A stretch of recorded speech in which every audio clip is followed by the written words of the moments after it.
right, so we will move to number 10 on the agenda, which is approval of the minutes of the January 9th, 2023 board meeting. Do I have a motion?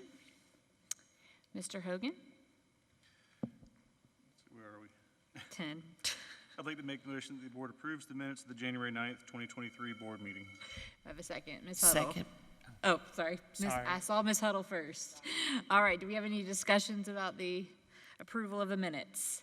All right, I'll call for the vote. All in favor? And that is 7-0. Motion carries. So we will move to number 11 on the agenda, public participation. Madam Chair, we have one speaker tonight. All right.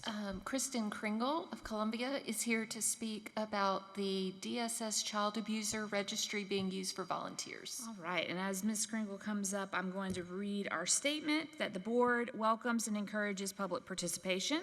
We respectfully ask that you adhere to the procedures provided in Board Policy BEDH, public participation at meetings. Your comments should be limited to 3 minutes and must remain on topic noted on your sign-in form or a listed agenda item. And questions asked during public participation will be handled in accordance to Board Policy BEDH. Ms. Kringle. Hi. How are you? So I have a different situation, but because of that, I was actually able to kind of keep on top of something. And very late last year, the South Carolina DSS actually came up with a child abuser registry. This is different than a sex offender registry. This is different than your criminal background check that you do for volunteers that are around children.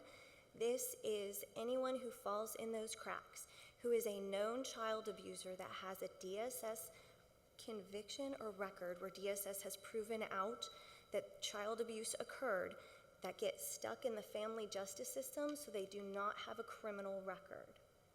So if people are uncomfortable with the abuser coming in and having lunch with their student, I might have a different perspective. I think it's free supervised visitation for myself, but other parents might be uncomfortable. We could run them through that DSS system. From my point of view, it's especially when an offender like that is able to potentially take a child away. So like a field trip type of situation. When they go through the background check, we could also run them through the DSS Child Abuse Registry. I don't know, I think that's it. I'm sorry. I don't know what I can do. Like, am I supposed to propose like, hey, would you guys be open to doing this, or?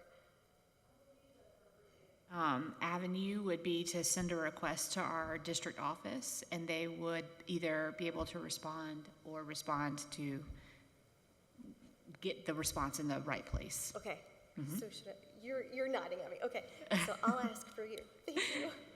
All right, thank you very much. I appreciate that. That concludes public participation.